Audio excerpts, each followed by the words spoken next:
Toda quarta-feira nós temos participação do professor Clayton Silva, retornando aqui nos seus comentários, nas suas participações na manhã de quarta-feira. E tivemos mais uma sessão da Câmara aí, aquela sessão de retorno e já com alguns embates aí na tribuna, principalmente, né, vereador? Sempre tem aquela discussão mais acalorada. Bom dia. Bom dia. Bom dia a cada um dos ouvintes, né? Bom dia a toda a equipe do Clique Camaquã. Essa manhã de quarta aí, ensolarada, mas de uma temperatura agradável, né? Finalmente aí uma semana um pouco mais agradável aí, depois dos calores extremos aí que passamos.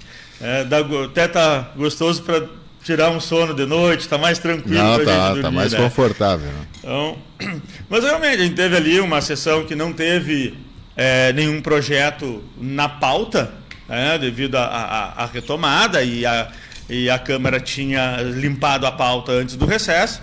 Então, até que as comissões deem os pareceres, acredito que já na próxima sessão já deve haver projetos aí em discussão e até mesmo em votação, tendo em vista que temos projetos em regime de urgência.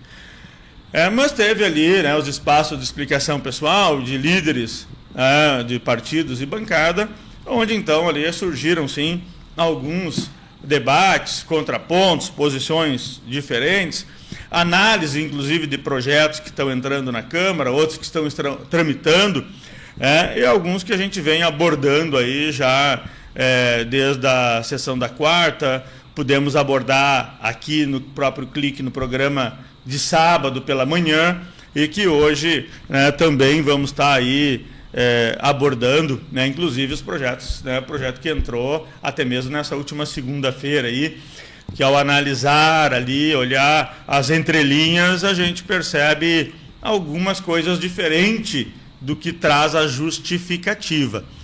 E aqui também fazer um alerta ao Poder Executivo e solicitar ao prefeito e ao vice-prefeito que oriente a sua secretária da administração e o seu procurador-chefe do município a colocar na justificativa do projeto a todas as alterações reais, para que daqui a pouco não se entenda aí que estão querendo pôr jabuti dentro dos projetos. Então, precisa a justificativa trazer as alterações muito claras. E nós vamos ver em um dos projetos aqui que a justificativa não diz a verdade em referente ao projeto. E isso precisa ter cuidado, para que se proceda tudo dentro do que a legislação determina. O que o senhor conseguiu analisar aí nessa justificativa que não continha o que diz lá no projeto? Vamos aqui, nós recebemos segunda-feira, agora, um projeto como o próprio governo de reajuste, de ganho real para os servidores, né, e tentando chegar ali aos 7,5%, que foi o salário mínimo. Na verdade, o que o município faz, nesse caso, é cumprir com o que a Constituição diz, que nenhum servidor pode ganhar menos que o salário mínimo no seu básico. E com o reajuste que se teve em dezembro de 4,76 e o reajuste do salário mínimo foi 7,5, e o que menos ganhava exatamente o salário mínimo, precisava se fazer essa correção. Então, vem-se para fazer essa correção e chegar ao 7,5. E aqui eu vou abrir um parêntese, porque algumas pessoas me fizeram a conta, professor, mas foi 4,76, agora vem mais 2,62, não dá 7,5, vai faltar 0,12. Na verdade, eu quero esclarecer aqui, é uma questão de matemática e de percentuais. Não vai faltar o 0,12, né? Porque esses 2,62 pega o salário de dezembro e os 4,76 que tinha dado. Então vai dar percentual sobre percentual. A soma do valor, se eu comparar com o salário de dezembro, ele dá o 7,5. Então é essa a questão. Então ele dá sim o 7,5 do salário de dezembro para agora. Então nisso está correto. Tá? O cálculo está correto. Nós já fizemos a regrinha de 3 ali, está ok. Duas questões aqui que nos chamam a atenção e que o projeto, e aí vou dizer aqui, com todas as questões que sempre combatemos e nos posicionamos, enquanto o prefeito Ivo estava na prefeitura, é a primeira vez que um projeto vem com um texto desse aqui. Tá? Incompleto. Exato. O que eu vou citar agora, em nenhuma vez nós vimos nos últimos 8 anos. E nem em governos anteriores, tá? Então, veja bem, o que acontece aqui? Primeiro, os 2,62 é a contar de 1º de abril. Tá? Vão receber lá no final de abril para maio. Mas o salário mínimo subiu em 1º de janeiro. O servidor que ganha menos não poderia estar recebendo menos que o mínimo no seu básico desde 1º de janeiro. Então, este ganho real deveria ser a contar de 1º de janeiro. E não a contar de 1º de abril. Então, aqui nós vimos. E em reajustes anteriores e passados, foi a contar de 1º de janeiro. Então, agora nós estamos vendo aqui a contar de 1º de abril. Então, aqui, no meu entender, está um erro. Porque janeiro, fevereiro e março, esses servidores vão ter recebido abaixo do mínimo no básico. Então, aqui já não se cumpre no todo. E a justificativa não diz que vai ser só a contar de abril. Tá? E uma outra situação que na justificativa não anuncia, e deveria estar dizendo, e aí nós vamos ver aqui, olha só o que diz aqui na justificativa. Encaminhamos para apreciação dos nobres edis o projeto de lei que concede aumento real aos servidores municipais ativos, inativos, pensionistas e conselheiros tutelares. E aí fala que concedeu o 4,76 e que agora vai dar os 2,62. Pois bem, até então, o que tu entende por isso? Todo mundo. Certo? Ele está dizendo aqui na justificativa, tá? Aos servidores municipais, ativos, inativos, pensionistas e conselheiros tutelares. A justificativa não está extinguindo ninguém. Mas quando nós vamos ler o projeto, não é para todos. Tá? Ué. Não é para todos. Mas a justificativa omitiu isso. O parágrafo 1º do artigo 1º diz assim: ficam excetuados, ou ficam de fora, tá? Ficam de fora, ficam excetuados, ficam de fora. Do aumento real mencionado no artigo 1º, os servidores investidos nos cargos de magistério, ou seja, não abrange o magistério, não abrange os profissionais do magistério, não atende os professores, regidos pela Lei Complementar número 39, de 30 de dezembro de 2019, que é o plano de carreira dos professores. Então, professores, diretores, vice-diretores, supervisores. E ainda diz o seguinte, no parágrafo 2º, somente farão jus ao aumento real aqueles aposentados pelas regras de aposentadoria de paridade constitucional. Quem se aposentou por paridade vai receber o reajuste. Quem não se aposentou por paridade está sendo, então, excluído também, tá? Para aposentados e pensionistas. Então, não são todos. Tá? Alguns ficam de fora. Tá? E aqui nós estamos falando sobre isso para trazer a transparência do que é o projeto. Estou fazendo uma análise técnica do projeto. Dizendo, olha, traduzindo é isso. Mas eu entendo aqui, vou pedir que a justificativa do projeto tragam essas informações que são extremamente importantes. Porque senão deixa de existir. E a justificativa deveria trazer o porquê. Tá? Tu justifica o que tu está fazendo. Mas ela não justifica porque não está sendo atendido esses que não são. Nem cita. Então, no meu entender, a justificativa está incompleta. Pois bem, mas está extinguindo a lei complementar, né, porque a lei complementar 39, ela traz, e aí também é compreensível, de que os profissionais do magistério, o reajuste é regido pelo piso nacional do magistério, que está lá na lei 11.738/2008. Mas, aí eu trago para reflexão, para não pagar este reajuste, tu te utiliza dessa lei. Mas, ao mesmo tempo, tu não cumpre essa lei, porque não paga um piso. Ou seja, se tu atende a todo mundo, tu reduz a diferença do déficit que tu está tendo com o pagamento do piso. E aí, nós podemos trazer aqui dados concretos, sem axiologia aqui.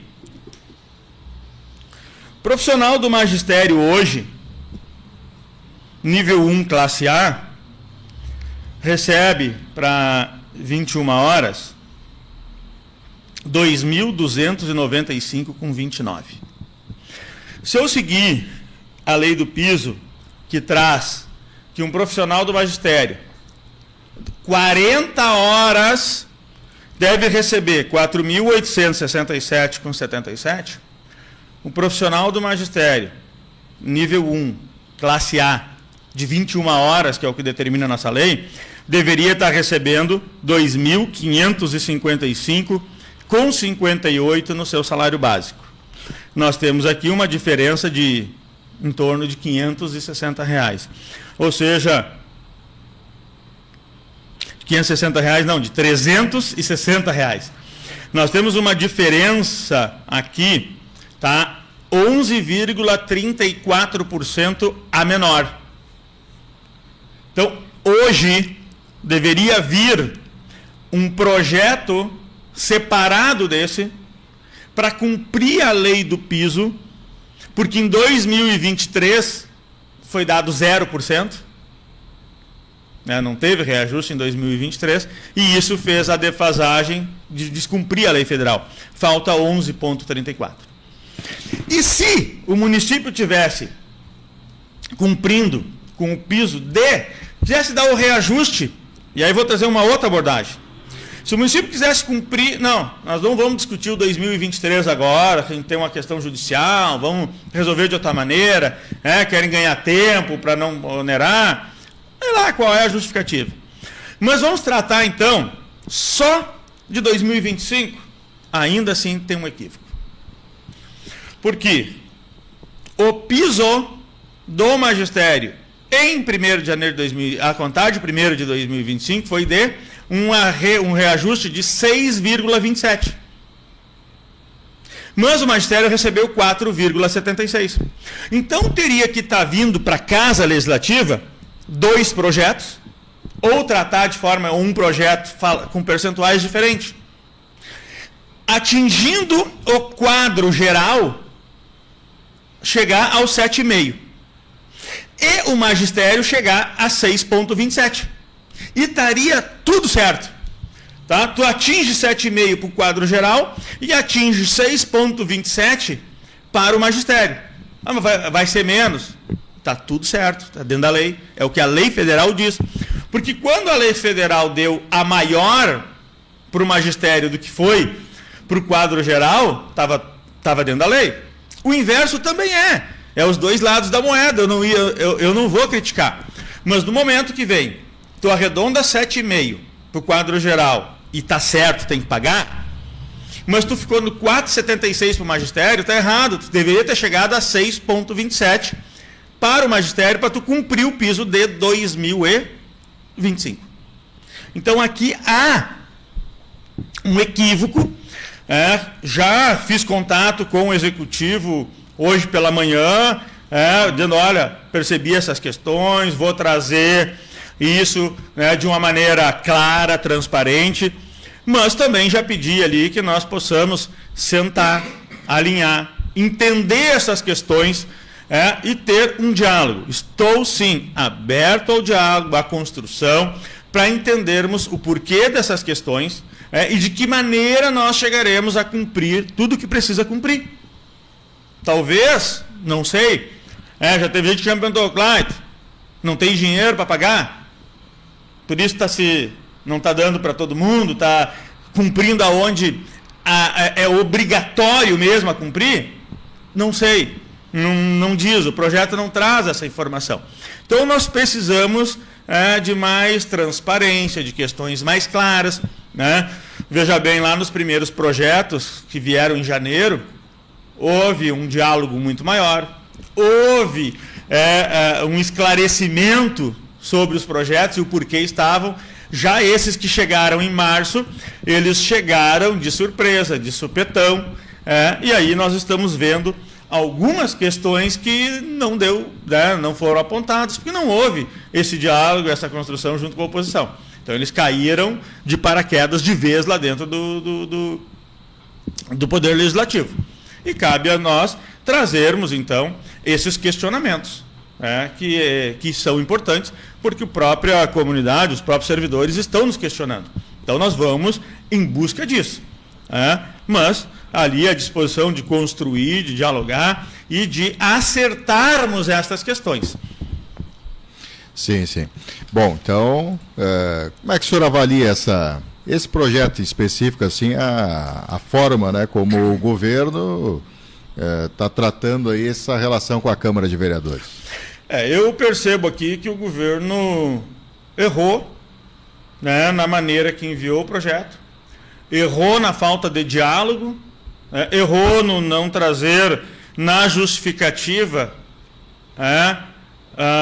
e aí vou ser redundante, né, não trazer na justificativa ou não justificar na justificativa essas alterações, que deveria. Por isso é justificativa. Então precisa se utilizar para aquilo que serve cada documento e não atende algumas questões. Talvez nós nem tenhamos tantas pessoas aí que não tenham paridade, tá? E isso também não é trazido, porque quantas pessoas são. Assim como o projeto de lei complementar, né, que já disse aqui, sou contrário, né, acho que de maneira tranquila, o vereador Neck trouxe ali um posicionamento do Executivo, dizendo, né, que o procurador-chefe explicou que não é bem assim, que vai atingir de uma outra maneira. E isso, vereador, eu compreendo a justificativa, mas não está escrito aqui. E o projeto não diz o que foi dito. O que vale é o que está escrito na letra fria da lei. Se não tiver escrito, não tem valor, tem que estar escrito. E às vezes, estando escrito, tem gente que não cumpre. Sabe? Imagina quando não está escrito. Lá no final, tu vai questionar, e se tiver que judicializar, um juiz vai dizer, não, mas aqui não está escrito. Então não tem valor. Tá? É isso que a gente tem que ter. E eu entendo que aqui deveria ter sido, sim, dialogado, construído, visto algumas questões a mais. E aí há distorções de alguns vereadores da base quando vão citar o que nós estamos defendendo uma questão. Tem vereador que vai para a tribuna e tenta distorcer o que a gente disse. Tá? Mas as pessoas me conhecem, sabem da integridade que nós temos. Eu não, em momento algum, eu disse, né, que o governo vai perseguir alguém. Em momento algum eu acusei o prefeito, o vice-prefeito. O que nós falamos e o que eu tenho dito e vou seguir dizendo é que esse projeto dá liberdade para a abertura indiscriminatória de processos administrativos dentro da prefeitura.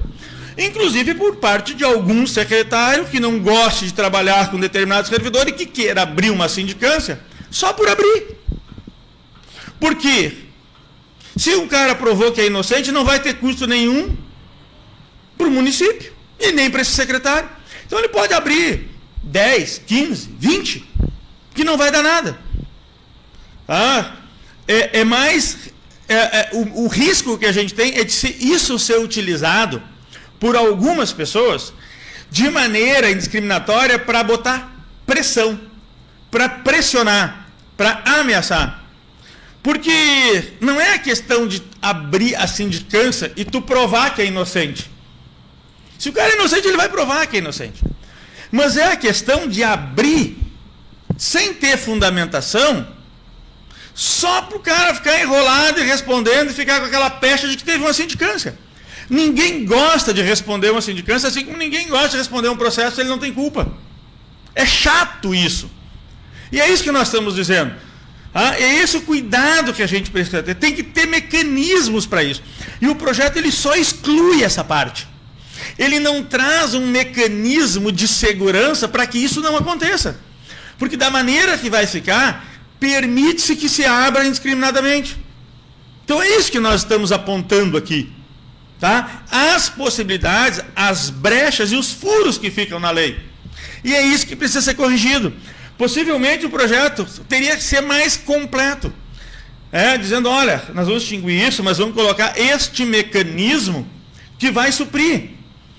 Eu sei que é julgado por servidores um processo. E não estou criticando o servidor que vai fazer isso. Mas quem é que abre o PAD? Não estou discutindo, não é o julgamento, estou discutindo a abertura do processo. É um dos secretários do governo. Ou o prefeito, ou o vice, ou o secretário. É o chefe imediato que pede a abertura. E às vezes, baseado em nada.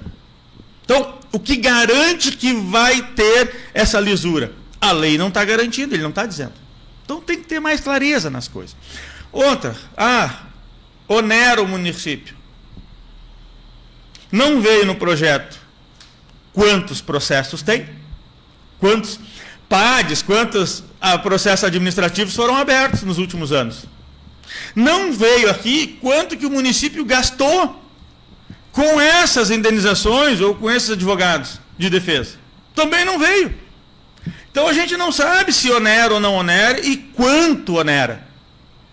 Então, para nós discutirmos o projeto de maneira mais completa, como alguns colegas vêm dizendo, a informação tem que vir completa também. E é isso que nós estamos solicitando ao Executivo. De tratar com mais seriedade os projetos. Não é porque o Executivo tem maioria suficiente para aprovar o projeto que precisa fazer o projeto nas coxas. Que precisa deixar faltar informações. Pelo contrário, manda bem completo. Porque daqui a pouco, se ele vem completo, algumas questões que eu estou trazendo agora eu não precisaria trazer, já estaria analisando. Ou daqui a pouco eu vou ter que ir lá numa diligência, pedir determinados documentos, procedimentos, dados, para poder fundamentar minha posição. Então, como o próprio Executivo no projeto não dá subsídio que comprove, eles deixam esta brecha. E este é o papel de quem elaborou o projeto. Tá? E aí é o papel da Secretaria da Administração e do Jurídico do município, que deveria ter colocado todos esses dados. E cabe aí ao prefeito e ao Executivo e ao vice-prefeito cobrar desses setores que providenciem isso, que mande para a Câmara projetos mais completos. Aí é isso que nós estamos trazendo, é isso que nós estamos informando o prefeito e o vice de que os projetos estão indo para a Casa Legislativa incompletos. Nós precisamos ter seriedade no trabalho. Professor Clayton Silva, participando aqui do nosso Bom Dia Camaquã. Bom, o senhor também fez foi um pedido de providência que o senhor protocolou também? Isto. Nós apresentamos ali um pedido de providências, solicitando a correção do Vale Refeição de todo o quadro do município. E aí lembramos, algumas pessoas questionam, e os aposentados? A lei federal não permite que quem se aposentou receba o Vale-Refeição. Até porque a lei federal determina que o Vale-Refeição é para ajudar nas despesas de alimentação durante o trabalho. Então, se a pessoa se aposentou, ela não está exercendo a atividade e, por isso, ela não recebe durante o período que está aposentado. É para te ajudar no custo ali, no almoço, no lanche que tu precisa fazer porque tu está fora de casa. Então, nós pedimos a correção, porque o último reajuste que tramitou na Casa Legislativa foi em fevereiro de 2023, aprovado em março, isso faz 25 meses. Levantamos os dados da inflação nos últimos 25 meses, dá quase 10% do percentual que a inflação vem comendo. E o que nós apresentamos foi esses dados. E aí a base do governo já trouxe, olha, está entrando o projeto, vai ter R$100 de reajuste. Mas são questões que foi passado só para a base. Então nós seguimos com o nosso projeto, com a solicitação. E mesmo confirmando que está entrando o projeto, eu mantive o pedido de providências pelo seguinte, porque o projeto não atende por completo aquilo que nós estamos solicitando. Estamos pedindo que não só haja uma reposição, e ok, vai vir R$100, é os 10% da inflação, mais 6,7% de ganho real, e aí, ok, cumprimento aí o Poder Executivo por isso, mas ao mesmo tempo nós estamos solicitando também que seja pago no período de férias. Que o servidor, durante as férias, receba o seu vale-refeição, e isto é constitucional, isso é legal, isso pode ser feito. Tá? E é isso que nós estamos trazendo, né? Esse pedido de providências para o Poder Executivo. Queremos sentar e analisar isso. Se não for possível neste momento, que precisa se organizar, mas que haja uma resposta e uma manifestação de previsibilidade de quando será possível. Tá? Mas legalmente pode, e é isso que nós queremos discutir, construir, né? Trazer essa possibilidade aos servidores do município de Camaquã. Tá certo. Tá aí o vereador professor Clayton Silva participando aqui do nosso programa. Mais algum recado, alguma agenda aí que está programada aí para os próximos dias, alguma atividade? Nós aí estamos aí organizando agora aí também alguns projetos aí, mais um projeto que a gente deve estar apresentando aí nas próximas semanas aí. A partir da apresentação do projeto, então, a gente vai estar discutindo isso aqui. Até porque, às vezes, fala que vai apresentar determinado projeto, daqui a pouco um ou outro corre lá e apresenta logo depois. Nem que seja todo errado, mas para ganhar a primazia. Então, tem coisas que, às vezes, o cara precisa protocolar para depois discutir aqui. Tá certo, mas a gente vem trabalhando, dizer aí, iniciamos aí, né, o 3º mandato e que estamos à disposição da nossa comunidade camaquense. Dizer que também muitos mandam WhatsApp, e em determinados horários, se eu não respondo imediatamente, é porque eu estou em horário de trabalho e entendo que durante aquele horário de trabalho que eu estou com o meu ponto, que eu estou cumprindo o meu horário, eu não tenho que estar respondendo questões pessoais. Então, também a compreensão das pessoas, né, mas que a partir do momento que eu me liberei do meu horário de ponto batido, eu estarei sempre respondendo, né, as questões, ou podem estar entrando em contato direto também com o gabinete, ou ligando para o próprio número do gabinete, que é 3671-7212, e aí pode estar ligando para o nosso telefone, ou entrando em contato lá na Câmara, conversando com a assessoria. Uhum. Bom, ontem a gente conversou até com o vereador Vitor Azambuja, e também peço a sua opinião com relação à notícia, né, que o Clique Camaquã trouxe em primeira mão. O governo não se manifestou ainda quem vai assumir a pasta, mas o prefeito Ivo, né, o ex-prefeito Ivo de Lima Ferreira, que não aceitou esse convite para ser secretário no governo do prefeito Abner Dillmann. Qual é a sua avaliação com relação a esse convite que não foi aceito, mesmo após ser divulgado, inclusive numa entrevista coletiva, né, com a imprensa? Eu entendo ali que normalmente, né, anuncia-se a intenção. Nós já vimos aí que a intenção era nós vimos troca de secretários, a própria pasta da saúde foi anunciado depois entrou outro, depois voltou quem era para ser. Nós vimos aí pasta ali onde própria questão deu problemas internos entre o MDB, que entrou um secretário, depois trocou para outro secretário. Então, problemas no início do governo acontecem. Muitas pessoas perguntaram, olha, anunciaram, cara, anunciou lá em outubro, muita água passa embaixo da ponte até janeiro. É uma surpresa, né? Talvez, né, o bastidor aí diz que houve alguns desentendimentos, o que é real realmente a gente não sabe, é conversa de bastidor, mas eu espero aí que o secretário dessa pasta seja alguém realmente que tenha competência, que tenha conhecimento de causa, e que venha fazer um trabalho que dê retorno para o município de Camaquã. Eu entendo que não é algo que o prefeito precise, ele, nesse momento o prefeito está ocupando esse espaço, mas eu entendo que tem que ter alguém ali respondendo por essa pasta, senão ele está sendo secretário dele mesmo, né? A Secretaria Especial de Governo, então é quem faz o primeiro contato, é quem muitas vezes filtra muita coisa que vai chegar ao prefeito. Então, eu acho muito difícil que o prefeito vá filtrar o que ele mesmo vai cuidar. Então, né, meio que passa um pouquinho é uma pasta que realmente precisa de alguém. Esperamos que tenha alguém qualificado, né? Precisa ser alguém que tenha ali um bom diálogo e consiga conversar muito bem com o prefeito, que entenda o pensamento do atual prefeito. E ali talvez seria realmente muito complicado, né? Tu vê assim, se o ex-prefeito ocupa uma pasta como essa, praticamente ele estaria sendo o prefeito, né? Porque ele poderia filtrar ou tomar decisões antes. É algo muito complicado.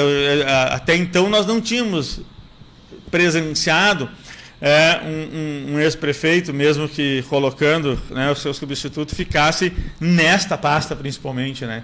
Sim. Porque a interferência seria muito grande. Eu acho que é acertado, eu acho que é um momento ali do governo, quem está entrando, ter o espaço de mostrar o seu projeto, de mostrar o seu trabalho, né? Eu entendo ali que talvez o prefeito Ivo pode ser ali um bom, né? E aí falando aqui, né, não como oposição, mas, né, pelo que a gente vê aí da comunidade, o próprio prefeito, né, ter ele ali, talvez ali como um consultor, como alguém que vai, né, lhe tirar dúvidas, assim como a gente já viu no passado entre o Molon e o João Carlos, entre o Hermes e o José Cândido, até porque esses outros nunca interferiram nas escolhas dos secretários, né?